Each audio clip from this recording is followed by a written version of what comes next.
So I'm going to have to move rather quickly through the slides, but not too quickly.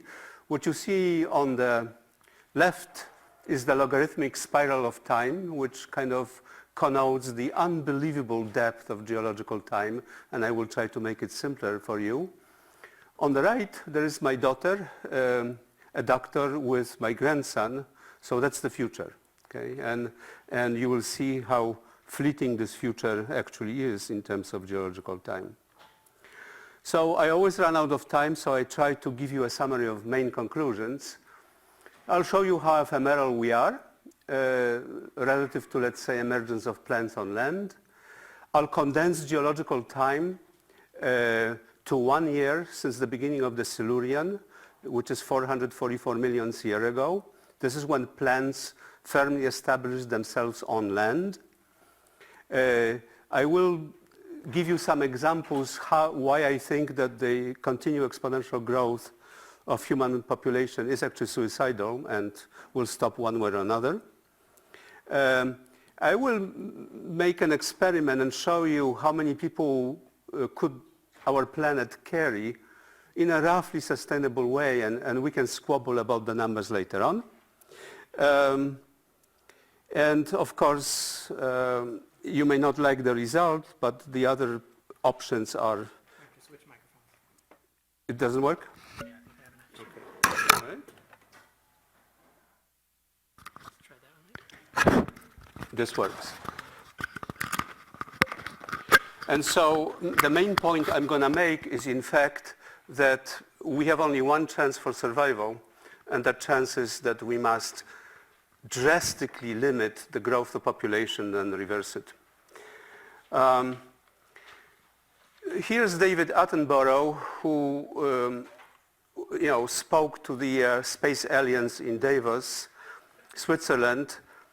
He's 93 years old, and he basically, you can read it faster than I can talk, but he basically said, I'm old. I'm literally from a different age, from an age in which the climate was stable, and that actually allowed humans to exchange ideas, goods, and made us the globally connected species we are today. But in the space of my lifetime, and many people in this audience as well, this period of time, the Holocene, has ended, and the Garden of Eden is no more. And what we have changed the world so much that we now call it the Anthropocene, the age of humans. So I'll try to put humans in the geological perspective. Here's my favorite Canadian historian, Ronald Wright. I strongly recommend you read that little book, A Short History of Progress. And in one of the pages, he talks about man as being the flame. In fact, if you ask me questions, I'll talk about it more.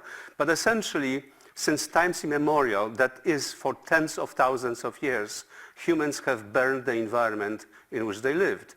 And we burned forests to have more grazing land, and then we burned the rest of it just to have something else.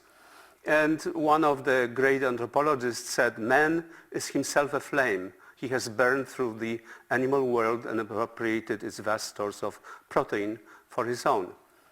But before, there were many flames. The flames were local, right, the fires. Today, these flames merged into one global fire. So literally, right now, we are setting the entire planet on fire. And this is actually an image from NASA. I picked a day in August of 2018. And from west, you see North America, South America, Africa, Europe, Asia, Asia Pacific, and Australia, let's say. And you can see there are many, many fires in the US and in Canada, but they're mostly wildfires because of the drought and climate change. When we go to the Orinoco Basin, to Brazil, Bolivia, Peru, Paraguay, Argentina, here, these fires are not wildfires. We are burning the Amazon forest for various purposes. One would be soybean plantations. If you look at the equatorial Africa, so Gabon, Cameroon, the Republic of Congo, the Democratic Republic of Congo, let's say Tanzania, that is a sea of flames and hasn't changed since 2007 when I talked on the subject to OECD in Paris.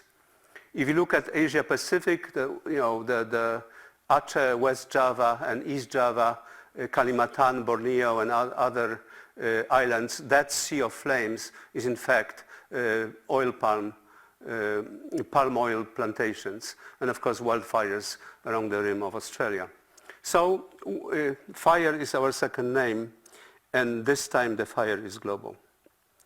Why are we doing this? Forget the units. So if you look at Asia Pacific across the year, its productivity is very high. That's why we like to burn the forest there and do things that we find useful, so biodiesel and palm oil. If you go to South America, it's also pretty nice, not as nice as Asia Pacific. Africa is not here because half of Africa is desert, but the part that is burning is just exactly like Asia Pacific. And Europe and North America are not as good. That's why we have to go and colonize. We have been colonizing these other continents. So let me put us in geological time. And don't worry if you can see this, because this is not the highest resolution screen, but this is actually a pretty good picture that shows geological time in a circle so that I can make a few statements. So that's the beginning, let's say roughly 4.6 billion years ago. The Earth was a fireball. The moon separated soon thereafter from the planet. Once the fireball cooled down and the heavy bombardment by meteorites stopped, almost immediately life set in. So these were archaea and the prokaryotic organism. So they are about 4 billion plus minus years old. And then, so these are the archaea, the extremophiles, the very, very sturdy bacteria. And then about 3 billion years ago, cyanobacteria started photosynthesizing and started changing the planet for good. Okay? And so they were photosynthesizing until, let's say, 2.3 billion years ago, where there was enough oxygen after oxygenating the surface of the planet, so that there was a complete catastrophe on planet Earth. The atmosphere flipped to oxygen, and of course, Earth was never the same, right? And in fact, this was the first snowball Earth because of the depletion of CO2 and methane from the atmosphere. And so soon thereafter, we became more complicated, so more complicated bacteria. The eukaryotes started about 2+ billion years ago. And then, of course, colonies of plants and multicellular plants started about, roughly 1.5 billion years ago. And then, while at it, algae started working. So these were actually prokaryotic cells and started photosynthesizing even more. And so there were several snowball Earths because of depletion of CO2 during the historical, the geological history. And so in the Cambrian era, at around 540 million years ago, we had explosion of life, all sorts of lives, amphibians and fish and what have you. And the 1 year I'm going to show you is more or less this period of time. Okay? And then the dinosaurs were here, and I'll talk about this more. And this is humans. You can see them on this scale. Okay? So if you didn't see all these labels, don't worry. I'm going to show them to you in less detail. So these are the cyanobacteria. In fact, these colonies are called stromatolites, and they are, as the geological evidence for them is as much as 3.5 to 3.7 billion years. Okay? So I will make one point, which is very important.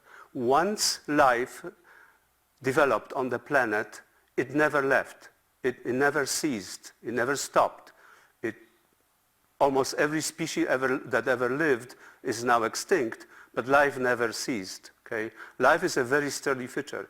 And in fact, life adjusted the planet so that it stabilized the climate of the planet and allowed itself to flourish. Okay? So that's the principle of life. All right. So inspired by my old friend Wes Jackson, an ecologist, I decided to make this 444 million years into 1 year, which means that December would be 37 million years, and it will start in Eocene. The last day of December would be 1.2 million years. The last hour and a half, it will be 76,000 years. The last 20 seconds will be our industrial civilization. Okay, so that's since the beginning of the steam engine. So 1 minute of this time is about 840 years, and the peak of glaciation, which is 19,000 years ago, would be 23 minutes before midnight, right? So it's an unbelievably long period of time. So if I rescale geological time the way I just told you, that's our 1 year since the beginning of the Silurian.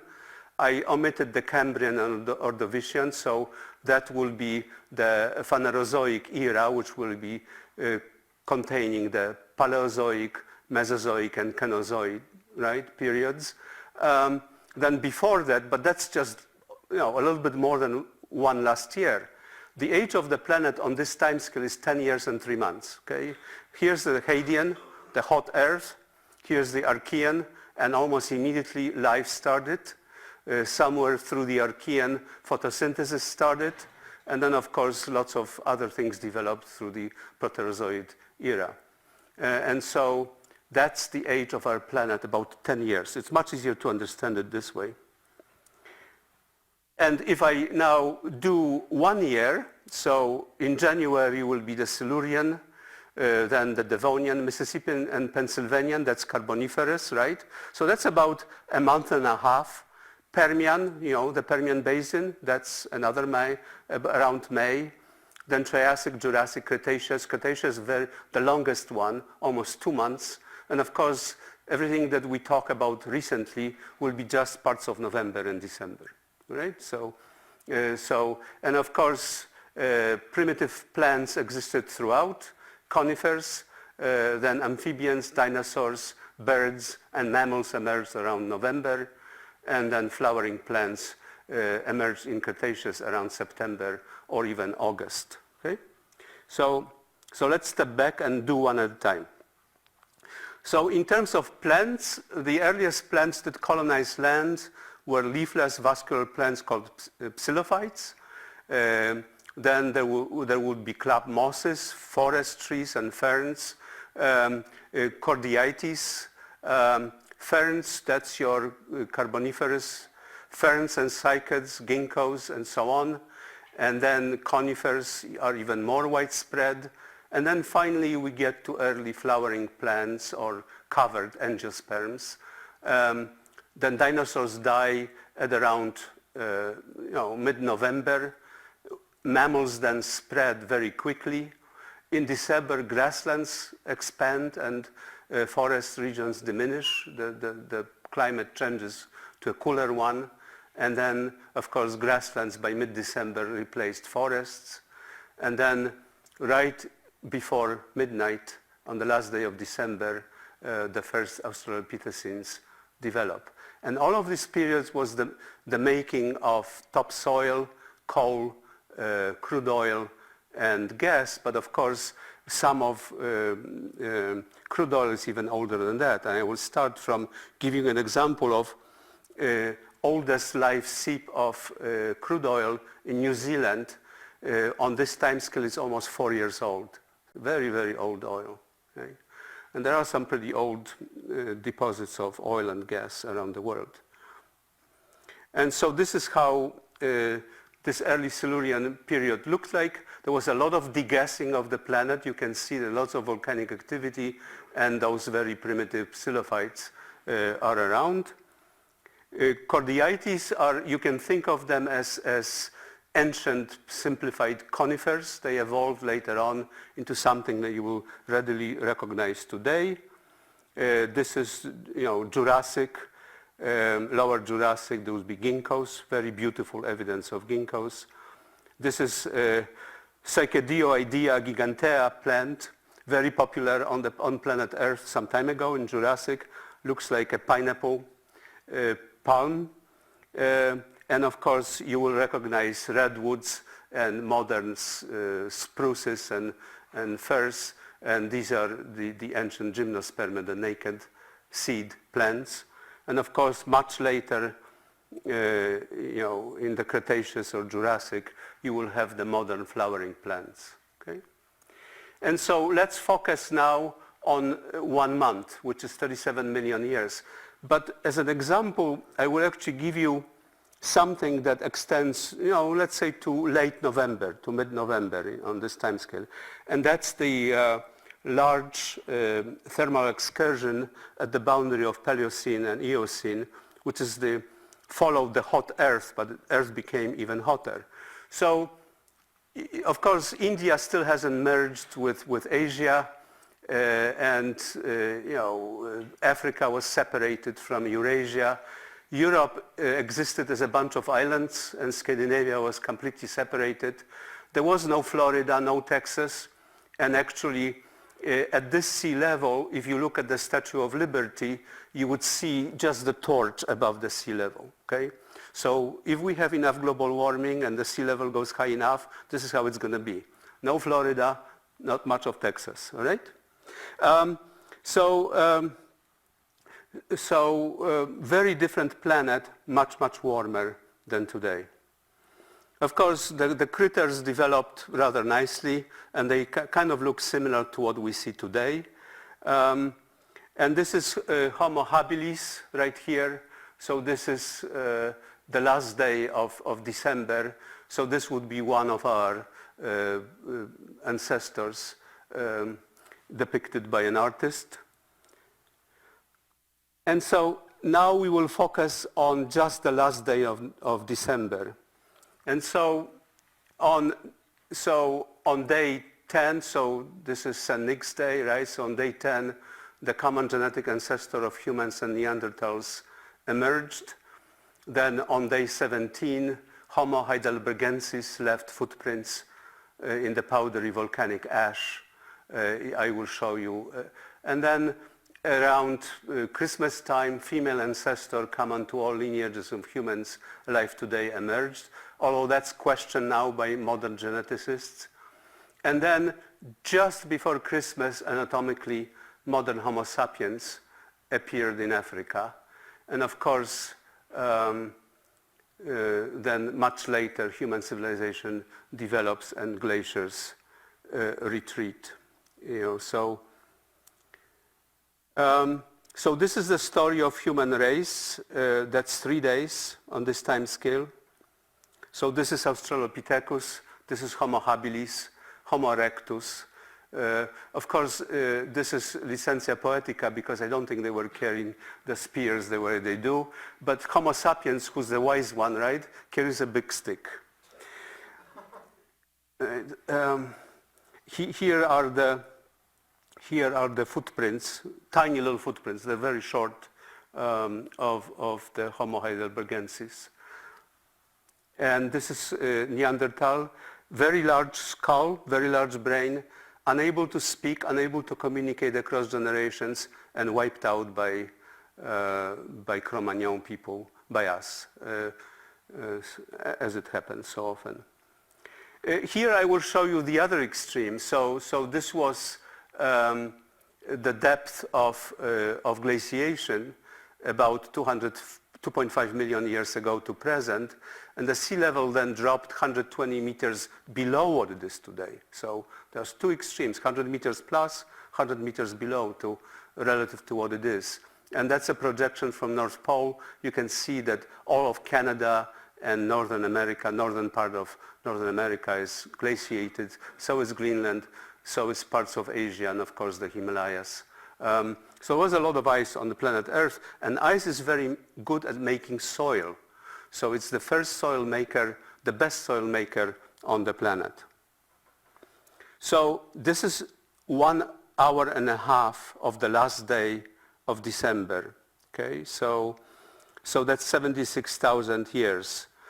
So we can, again, that's questionable here. This is most recent ancestor from all male human Y chromosomes came. You can see that women, in fact, are much stronger. The chromosomes are much stronger than men. So those chromosomes are much older, if anything.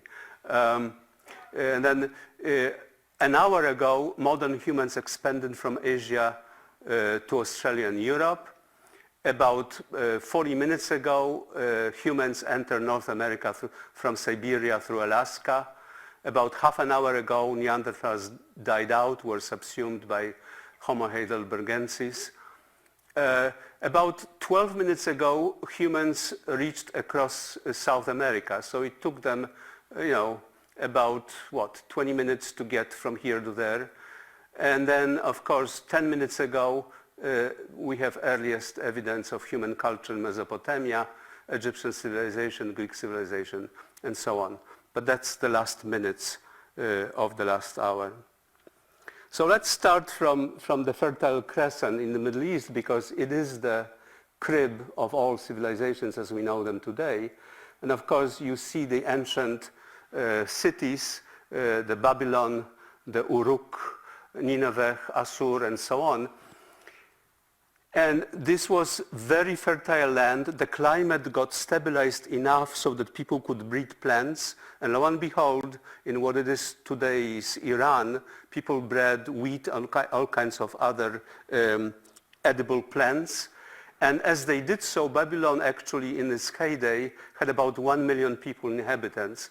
They depleted the soil, they eroded it away, salinated it, and they had to move north. So they went to Assyria, and then they went to what is today Turkey, Anatolia, north and west, okay? And that would be the Greeks here.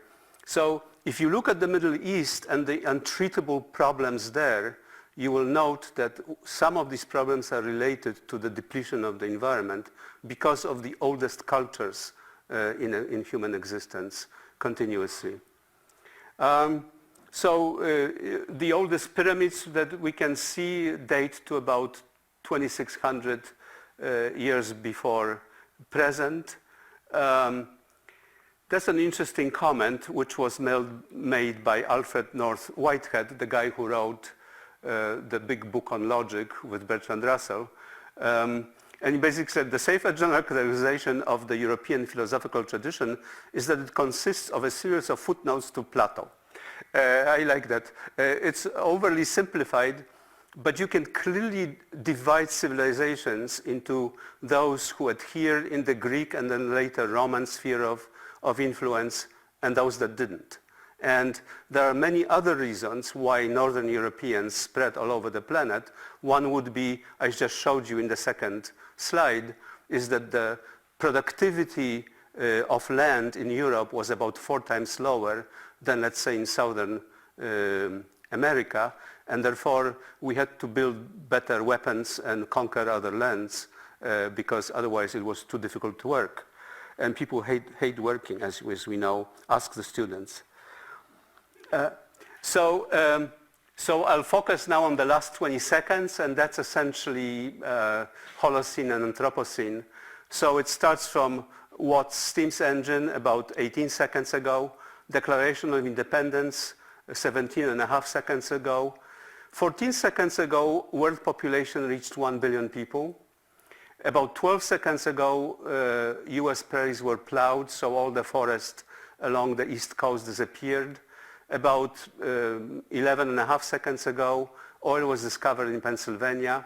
9 seconds, mass oil and automobile production started in the US. 7 seconds ago, Haber-Bosch process became commercial. Why did I pick up that event? Farming.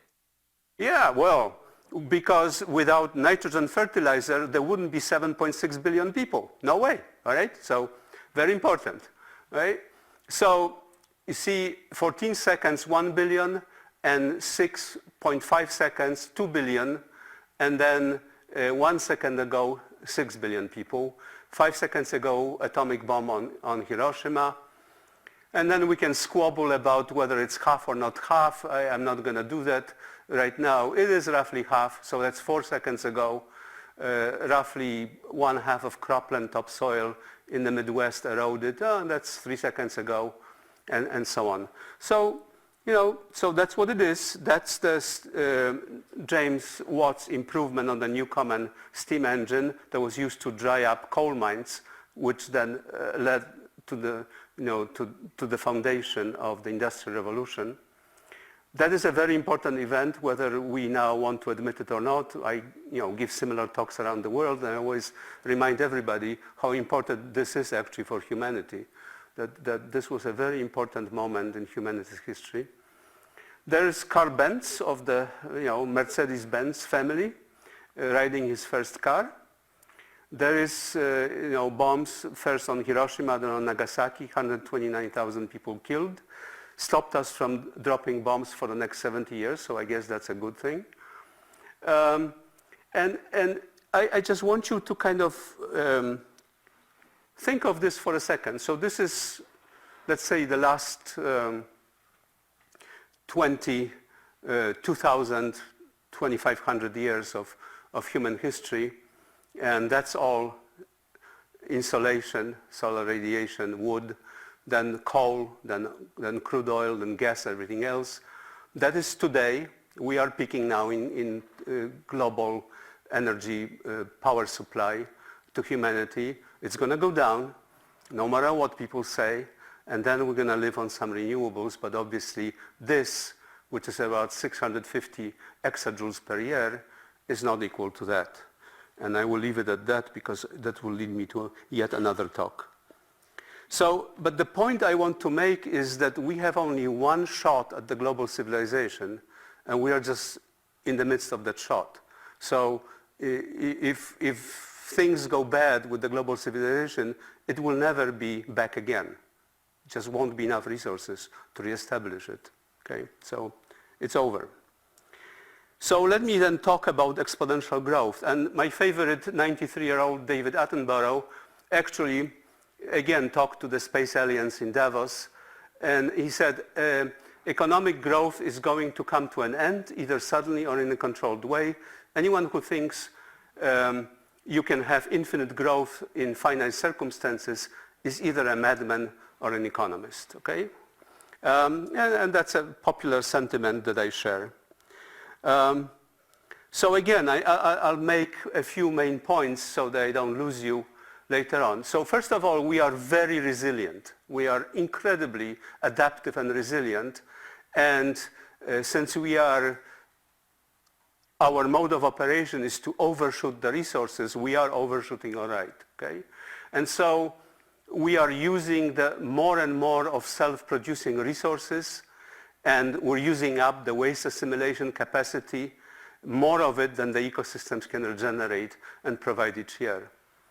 And the growth of human population and the human household, which is economy, is being subsidized through the liquidation of essential biological assets. And that's ozone layer, drinking water, soils, fish stocks, biodiversity, and overfilling of sinks, all the carbon sinks, atmosphere, oceans, deep aquifers, you name it. And of course, these environmental subsidies can only, of our overshoot, can only exist as long as the one that is in the least supply can withstand our onslaught.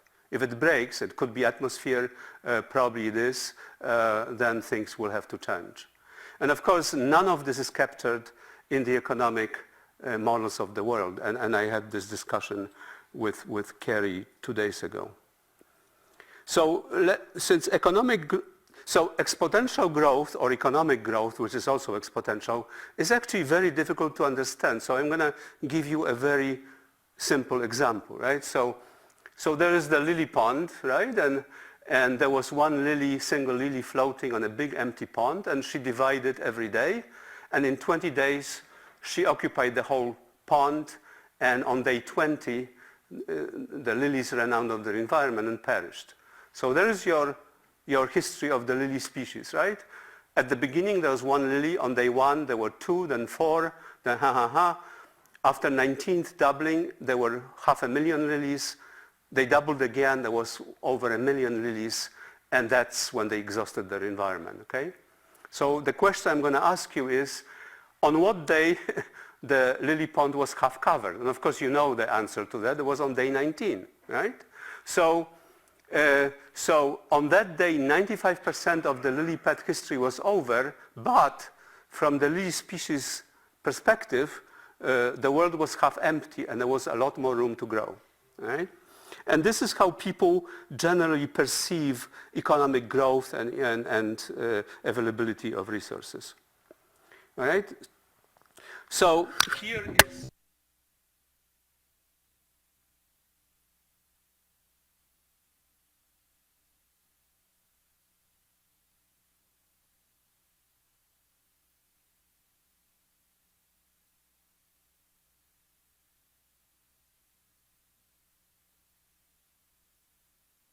I will go through 3 before I'm done.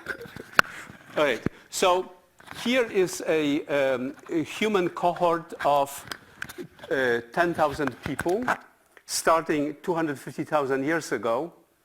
And I'm plotting the number of doublings, okay? So double, double, double, double, okay? So you can see this is 100,000 years before present. And this red dot, there was a substantial growth, is in fact the global hunter-gatherer population of the planet. The global.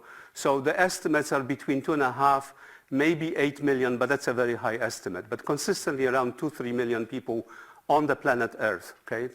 Right? And that's where we are now. So after 19 doublings in 1990, there were 5.2 billion of us. And there will be the 20th doubling in about 2070. And there will not be the 21st doubling. There cannot be, okay? So it's just, sorry. We're running out of space here. We are the lilies now, okay? So, so this is how it went. So from, let's say, 1800s to 1920, it took us 123 years to go from 1 to 2 billion people, 33. So this is, I was born here, okay? So I lived in a completely different planet with 2 billion people. That's where I was born. And then 33 years to go to 3, and now 14, 13, 12, 12, 12. So many of the students are born here, you know, in the world of 7, 8, 6, 7 billion people, pushing 8 soon. Okay? So we are adding one population of China every 17 years. One population of China every 17 years. Of course, it's going to slow down, has to give, but you can see what we're doing here. So since I speak in Saudi Arabia, I hasten to say that the historically stable population of Arabian Peninsula was around 3.5 million people who migrated north-south all the way from Yemen, all the way to Jordan and Lebanon. And of course, it started growing very quickly. And with oil now, it's going to peak at around 50 million people. And that's where we are. We are at around 31 million people right now. Completely unsustainable, completely. Okay? So the way it works in Saudi Arabia, so if you go on a plane inside of the kingdom, you think you are in a kindergarten. Most people on the plane are children, year big. Okay? Mothers traveling with 4 or 5 children. And so again, it took 24 years to add 1 Riyadh for 4 million people, then 9, 6, 7, 7, 6, 6, 7, 10. So Riyadh is one of the 2 largest cities in Saudi Arabia. So we add 1 Riyadh every 6 years, okay? Right? That's population of Egypt. That's far worse. So the Nile Delta was able to support before, historically, between 2 to 4, maybe 5 million people. And of course, here the Brits came in and imported guano from Chile and started growing cotton and people. And before we knew it, it exploded. Right now we are at 102 million people where there used to be 2 million people. And of course, that cannot be. There's a projection at 200 million people. I don't think it's going to ever happen. It's going to be a big implosion or explosion or both. Population of China, 2,000 years of it. So it oscillated between, it's a very complex plot, and I would be glad to discuss it in much more detail, because that's a story of very long sustainable agriculture, one of the best sustainable agricultures on the planet. So the Chinese population oscillated between 46, 50, let's say, million, and 170 million people for almost 1,800 years. And then, then we went to modern agriculture, and then, of course, there was a explosion. And if you look at that, do you see this little hiccup here? That's 1960. This is the Great Famine, in which 60 million Chinese died. Don't even see it.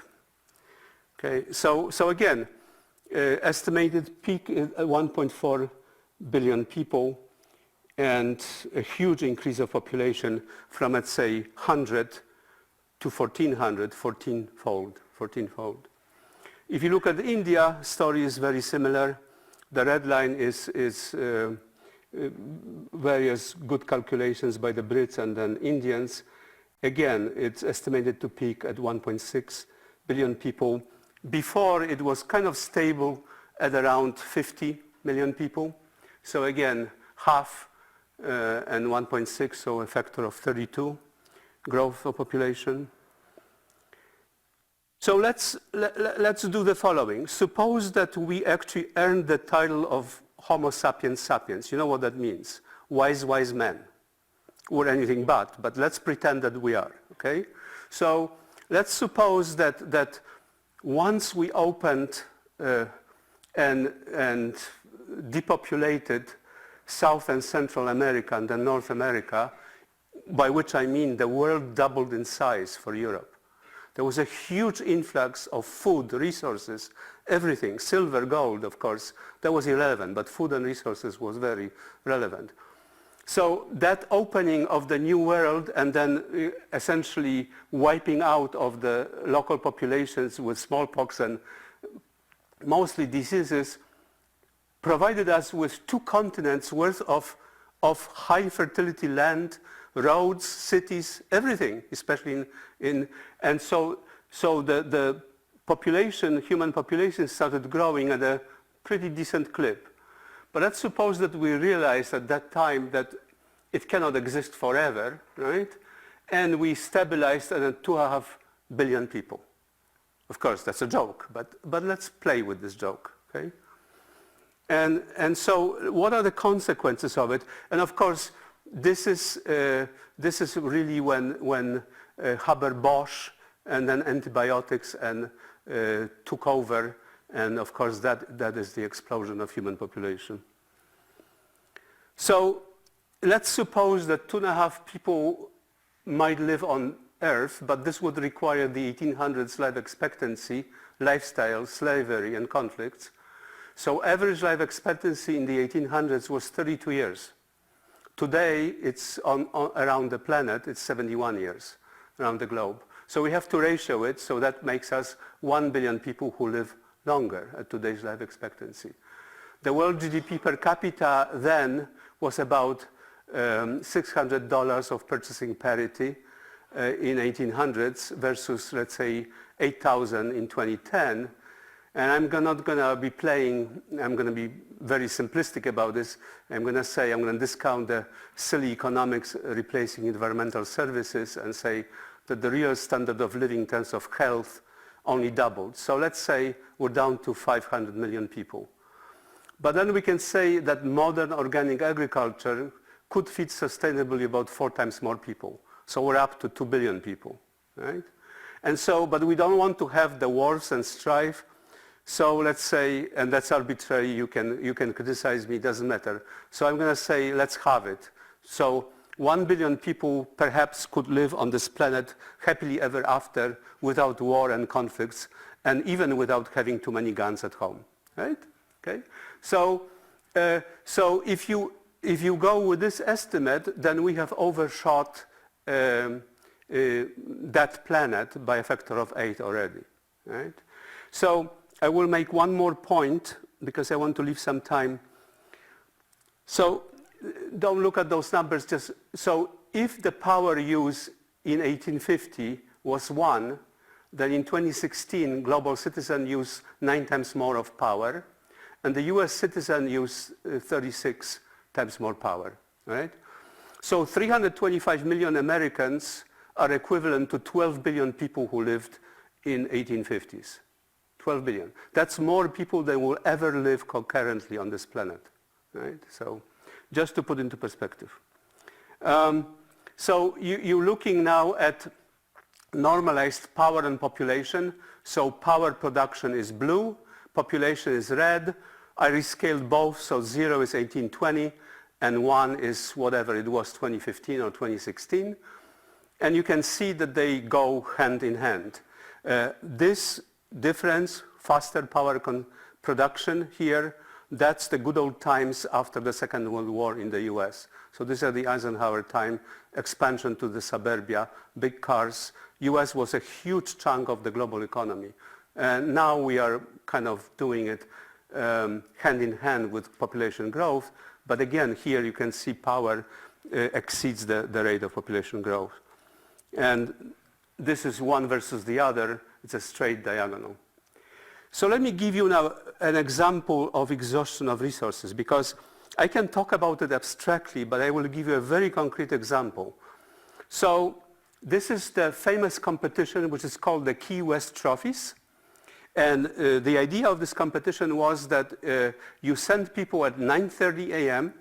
to the sea near Key West, and then at 4:30 they had to go back to the harbor and report what they caught, right?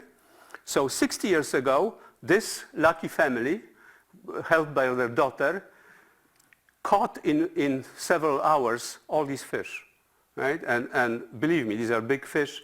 This is not a very good screen. There's more of them than you can count, all right? So that's 60 years ago. 30 years ago, there are 11 people in this picture. You can count, including this lady from behind. And they caught fish. Yeah, that's reasonable, right? Not as large, not as many, but still, 11 of them were caught. And that was a decade ago, right? And that, by the way, is the story of the global ocean. Okay, so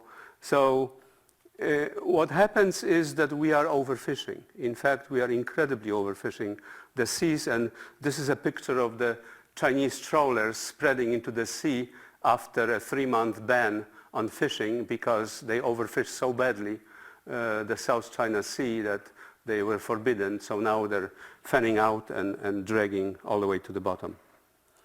So again, more people consume more fish.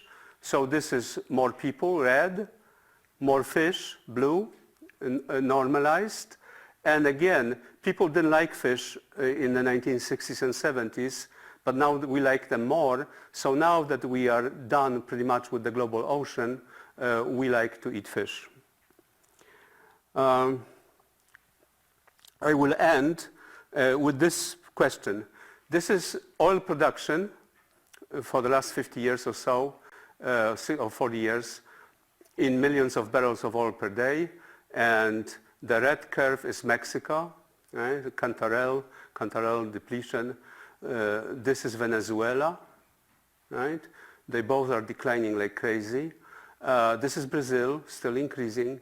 And this is Colombia, peaked and decreasing slightly, right? So guess which country had the biggest problems? Obviously, Mexico has problems, and that's just the gasoline pipeline explosion. FARC guerrilla, FARC is raising their ugly head in Colombia, but they signed a peace treaty at the last moment. Hopefully this will last. Of course, Venezuela, you know what's happening in Venezuela, I don't need to tell you. And Brazil is a strange country. Well, you know that Bolsonaro is now in charge. 19 of the most dangerous cities in the world are in Brazil, 8 in Mexico, 7 in Venezuela, and 5 in the US. You know which ones? St. Louis? No. St. Louis, Detroit, New Orleans, Baltimore, and Chicago, number 5. Okay. All right. So that's the way it is. And with that, I will thank you. And by the way, that's a real photograph. So I'm not making it up. It was taken by a graduate student with a tripod. Anyway, so that's my new university on the edge of the Red Sea. All right. So let's just maybe get some questions.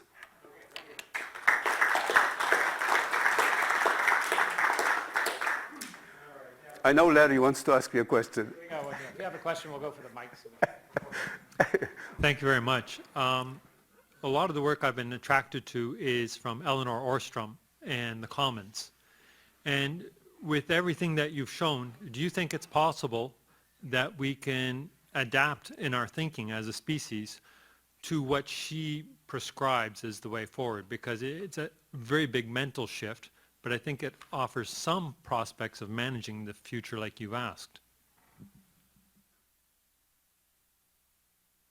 Okay, I'll give you a short and honest answer. No, I don't think so. I don't think that whatever I talked about today is even the subject of a public discourse other than on the fringes and other than being disparaged by the kind of major voices of public opinion. So I don't think so. And if you superimpose on this exploding population, mass migration, destabilization of political systems, I don't think so. Okay? Now, Americans always ask me, is there a solution, right? Because there must be a solution. And I hasten to add, yes, there is a solution, but you may not like it, okay? Because there are continuous, nice, smooth solutions to every nonlinear constraint optimization problem, which is actually non-convex for those of you who do mathematics, okay? But only very few of them are nice and continuous. Most of them are nasty and discontinuous. We are in for a nasty and discontinuous one. Okay, so that's my short answer. And again, that's just me speaking, and I know that Larry would argue with that, right?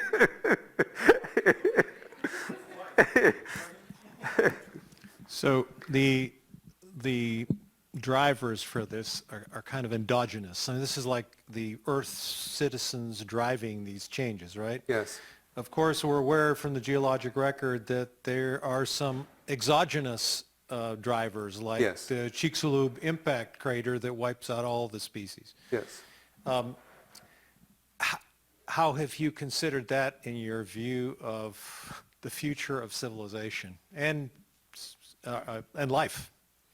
You know, so first of all, I have no doubt that life will survive whatever we do to it. Some fraction of life on the planet will survive.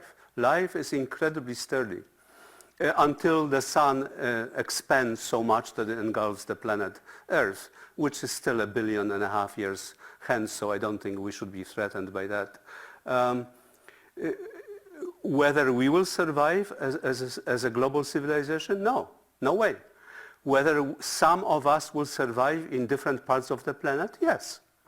Unless we have a very bad global nuclear war, which will then kill almost all people, right? But barring that, there will be people who don't participate in all our economic miracles. If you were a peasant in Afghanistan, I don't think you care whether there will be more electricity or more internet. You don't. And by the same token, you are very resilient to all the other changes. I got one unrelated question is, if you were to be able to throttle back any one driver of population growth, yes, that you think would moderate this impending catastrophe, which would it be? Right. In fact, it sounds like an easy question. This is probably the most difficult question anyone could ask me, and thank you for that. So, if I were answering this question 10 years ago or 15 years ago, I would give you many technical answers. Today, the only answer I will give you is that there is what we need to have is a global UN-sponsored, economically driven family planning. That is, you will get subsidies of one sort or another up to 1.8 and maybe 2 children. After that, you get token subsidy at 3rd child, or maybe not, depending on the country. And you certainly need to economically discourage growth of population and then reverse it. But that, I just told you, kind of an easy recipe, right? It's anything but, because different countries develop with different population pyramids. So what I just said also requires fluent transfer of people where there are big reservoirs of young people, would be Iran, Afghanistan, Egypt, those countries. 2 countries which have very little population growth, which will be Northern and Western Europe. Northern America without the Latino population would not be growing, okay? And that is politically untenable, right? So what I'm saying is that all these logical and perhaps constructive solutions are politically impossible. Okay, so. Okay. Do you have any comments, or have you done any research into long-term just geological stability of certain areas? I think of like the Mississippi River Delta, where New Orleans is, and where we have the old river control structure just trying to hold back an entire river from drowning a city. Do you have any, I don't know, thoughts on that sort of approach? Not like the use of resources, but how the land itself changes. Again, that's a very complicated question. It's really not geological timescale, because that scale is managed in decades or perhaps less than a century. And naturally, the Mississippi River Delta would back and forth and would distribute soil and everything. Right now, we channelize it and we export soil from the Midwest all the way to the Gulf of Mexico, and that's not good. And we have destabilized the coast of Louisiana. It's sinking because no new soil is being inundated upon it, just like the Nile Delta in Egypt. So the best thing we could do is to get out, but we can't, or we don't think we can yet, right? Because New Orleans is the biggest dam and dike system in the world. It's larger than Holland. Very few people know that without these pumps and dams functioning, New Orleans will be submerged in hours if something bad happens. So yeah, as long as all the pumps work, that's fine. If there will be another Katrina and they won't work, it won't be fine. Then we'll forget in 5 minutes and start rebuilding. Not fine. But there won't be enough money, so fine. We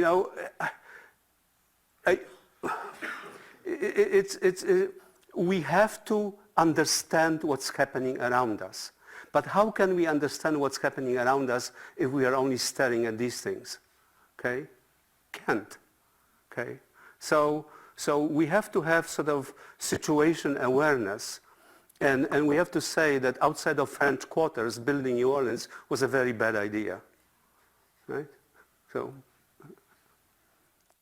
Hey, Tad, I'll ask a question before I hand it off. So give us this geologic timescale, long timescale civilization. We won't continue consuming primary energy at the rate we are for a long time. So how do we interpret climate change? Is this motivation to do something and mitigate climate change, or is this motivation to say, well, it's going to run out here pretty soon anyway, so might as well just live the party while we're going?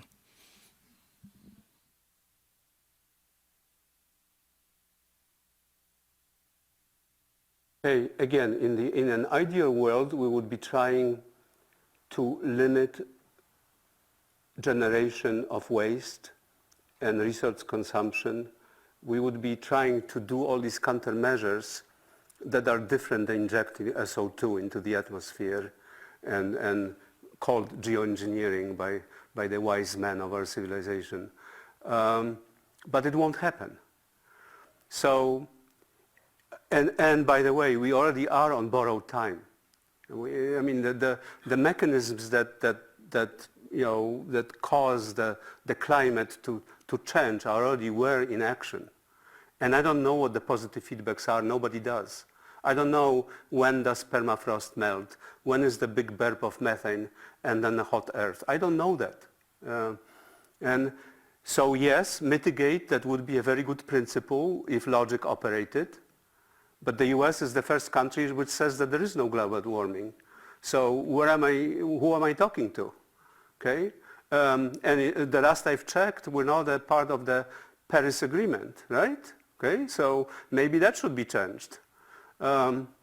So I guess the US, I told you, we are equivalent to 12 billion people in 1850. Well, perhaps there is some responsibility that goes with that. That perhaps we need to change a few things in the way we operate, but it won't happen. Because why? Right? Yes. Hi. Which resources do you think we will run out first, and what do you think, how long will it take to run out resources? So I will answer like Jevons, the coal question. You know, there was Stanley Jevons, the British economist who wrote a book about coal economics. And in that book, he said that most people think that exhaustion of coal mines is like exhausting coal from a cellar, right? You take all the coal out from a cellar and there's nothing left. In reality, we will never exhaust the resources. We will exhaust the rate of taking these resources out to our liking, okay? There will always be some resources somewhere reachable to some degree or another. It just won't be to the degree we want to use them today because we need economic growth, right? So therefore, you know, there's many critical links here. Water is one of them. Access to clean water. This is not something that you think a lot, perhaps in America, but around the world it's a critical resource for billions of people. In Africa, it's at least 1 billion people affected by water shortage. The Middle East comes to mind as well, right? If we want to go electric route, and we could have another half a day session talking about this, then obviously copper. You're thinking lithium and cobalt, and yeah, but copper is going to run short. Copper has always been in low supply through the world until Chile opened its huge mines, right? During the Second World War, Sweden, the copper mountain in Sweden, was the major supply of copper for the world. And Germans attacked Norway to control Sweden to have access to the copper. And in the US and in other parts of the world, we all use aluminum wires because there was no copper for civilian uses, okay? So right now we are used to having copper and bringing those copper wires to every neighborhood so that you can charge your environmentally friendly Tesla. Well, it's not going to happen, okay? So copper is a very resource limiting. And then of course the various rare earths, lithium will be in short supply. But instead of doing this way of thinking, how much can we use so that we don't run out to our liking? We should reverse this. And so before I finish, let me just try this thing on you. Can you say less? Can you? Less? Yeah, don't be ashamed. Less, okay? Less is the key, right? Less of everything is the key. Okay? So less. And what is it that you hear every day, every 5 minutes from every newspaper? And again, don't get me wrong, I'm not an enemy of the media, somebody else is. You hear more, right? Economic growth, faster growth. Let's increase growth. Okay? Growth every year means exponential growth. You just saw what happens with exponential growth. Okay? So what about degrowth? Less. Because if I say that, if I said that at a conference of economists, they would just laugh me out of the room. Because what does it mean? In fact, most economic theories don't know what to do, how to capture less, right? Because capital and labor, are defining the response surfaces, and Mother Nature doesn't enter. Which industrial revolution do we have now? Can you name it? 4.0? Yes? Not everybody knows 4.0 yet? Okay. I would like to us to talk about ecological revolution 1.0. Okay. I talk to these people from the oil industry, captains of industry, and they behave as though they didn't live on the same planet. I don't know. They don't drink water, they don't breathe air, they don't eat food, they don't have children. What? Anyway. Oh, AI will save us, by the way. So the biggest resource we have is AI. Okay? Take it from me. All right. Well, related sort of to what you just said, people aren't listening, but all of these messages were really big in about 1970. The population explosion, doing this and that for the small planet, the need to limit growth. If we look back and try to analyze what went wrong with the messages then, between then and now, is there any hope for at least getting the message out there again? Okay, so not everything is bad. Since I have 3 children, and my children don't have children because I trained them too well, so I only have 1 grandson. So they actually understand this message much, much, much better than my generation ever has. If you look at school children, I just talked to school children in Saudi Arabia, and 12 to 16-year-old, they all speak English, by the way, and I was just thinking to myself, what a bunch of feeling, open, thoughtful kids they are. And I told the teachers, don't waste this treasure. Don't convert them in one cool swoop into graduate students. Because by the time they become graduate, not you guys, of course not, but by the time they become graduate students, they begin to have this faith in technology, okay? The questions I guess, oh well, there will be fusion and fission and nuclear power and this and that. Anything but to admit that we need to change our ways. Anything, pretty much, okay? And so we need to kind of face up, look at the mirror, pack up that phone, which unfortunately I have to, and then start thinking, about the outside world, okay? There's no other thing I can, and there's nothing that will happen for you. Unless you force the change, you, the young people, we're going to screw you up rather well. Thank you very much. We need those retirements, don't we? Yeah. So this may be a little bit of a Hail Mary question, but some of the things you've been saying just in the last few responses, it seems that to dictate, less is better and we should do less, like it's a moral edict. It seems like we don't respond as a species at all to that. Have you done any work or looked at some of the, call them indigenous peoples that had cosmologies that were designed to, whether self-manage and they're coming at it from a very oblique angle, but very powerful ways to organize thoughts that resulted potentially in better management? In fact, I have, but the answer to that would be quite a long one. So yes, and it's not only me, but I'm a part of a large group of people who think of these things every day and night and day, okay? And so there are some hopeful signs here and there. But I'm telling you that because of talking to psychologists, historians, philosophers, many people we don't usually talk or associate with every day, unless I can look in the mirror and outside of me flying, which I'm ashamed to admit I do, all right, okay? But in my private life, and I can say that I actually am, in real terms, self-sufficient and net exporter of electricity. And so I have limited what I use to what I can bring onto my property, okay? So that's a good starting point. And the other starting point, I ask this question wherever I talk, is, do you know how much energy you use per month as electricity? Do you know this in terms of kilowatt hours? Just raise your hands, those who do. All right, so that's an atypical audience, right? Because most people don't even know that, okay? And so I can tell you that in the last 5.63 years, I have used 53.6 megawatt hours, right?